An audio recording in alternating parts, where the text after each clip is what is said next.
Denver police have issued a crime alert for a doctor accused of raping a woman. It started with one woman alleging cardiologist Stephen Matthews drugged her, then raped her. Police now want to hear from other potential victims. Yeah, women have reached out to us since we first reported on this case. Two of them allege the same thing happened to them, with one incident dating back to 2020. Our investigator Brian Moss first broke the story, and Brian, you've been talking to these women. And each and every one of them tell remarkably similar stories about their experiences with Dr. Stephen Matthews. Their stories all started the same way, meeting him on a dating app called Hinge. And they say their stories all ended with non-consensual sex. Rafiki, say hi. Stephen Matthews, a cardiologist, charged this month with 3 felony sex assault counts related to a single date with this woman, who we'll call Sandy. You think you were drugged at his home? Absolutely, I do. I've never felt like that in my life. Then there's this woman, we'll call Jennifer. What conclusion have you come to about what happened to you at his place? I think that he absolutely drugged me with the Bloody Mary that he gave me. Absolutely. And we connected with a third woman, we'll call Jane, who says she also met Dr. Matthews on the Hinge dating app, went to his home and said after drinking a small amount of alcohol, she woke up naked on the floor. She texted a relative, "Something very bad just happened to me." 3 women, all sharing similar stories of what they allege happened after going to Matthews' home for a first date and drinking with the cardiologist. He has denied any wrongdoing. Next memory is me upstairs in his bed. I can't remember going up there. I have no clue how he got up there. Jennifer said she had no intention of having sex with Matthews, but said after having a drink at his home last October, it felt like a curtain came down. How quickly I was just had no memory and was pretty incapacitated. I mean, there's no way 2 or 3 drinks would do that to me or even most people. I know I said no in some capacity, and I absolutely was not consenting to what was happening. She said he performed oral sex on her against her will, and says while text messages show she was at his house for 7 hours, she can only account for 1 to 2 hours of that time. I have no clue what I was doing, how I was moving around this house, what was happening. It was a surreal experience. She did not go to police, as she said she didn't think anyone would believe her. Her roommate told CBS News Colorado when she arrived home that night, she looked exhausted, disoriented, and was not able to articulate the specific events of the day, other than feeling weird.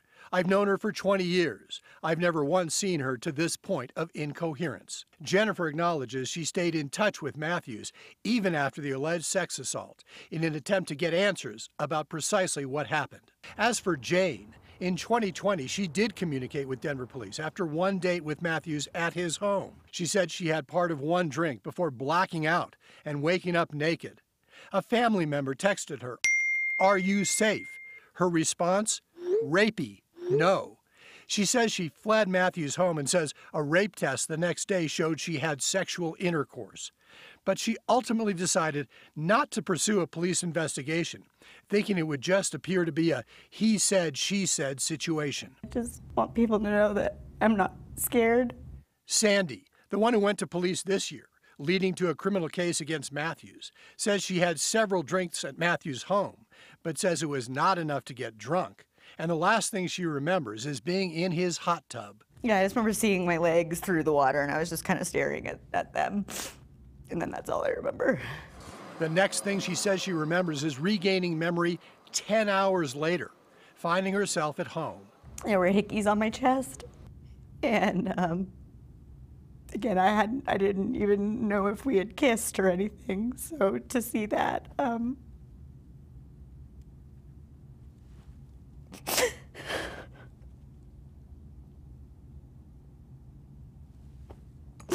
it was just a really disgusting and really violating feeling. Did you agree to have consensual sex with Dr. Matthews? No. That same night, saying she was still groggy and confused, she texted Matthews, "I've never blacked out in my life." She said she was getting a blood test to make sure I wasn't slipped anything. "For the record, if I was, I don't think it was you."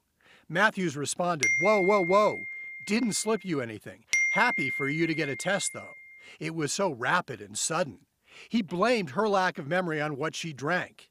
After she had a rape test and reported what happened to Denver police, Matthews told a detective the two had consensual sex, according to this arrest affidavit. No, this guy's been doing this and has been doing this, and, you know, if not stopped, we'll keep doing it.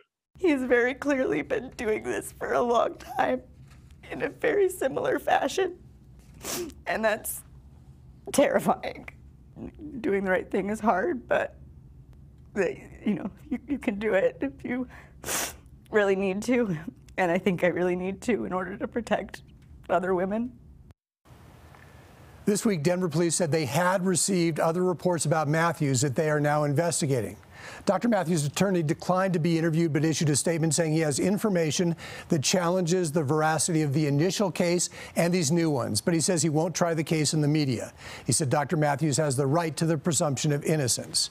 And administrators at the dating site Hinge, the app that all these women use, they say these reports are, in their words, horrible, and that they will provide any information to law enforcement that will help with that police investigation. And finally, in a text message in February, Dr. Matthews texted one of these women saying he was, quote, kind of wishing for love one of these days, but thinking it will come when ready. We know more might come out of this, Brian, and we know you'll stay on top of it for us. Thank you.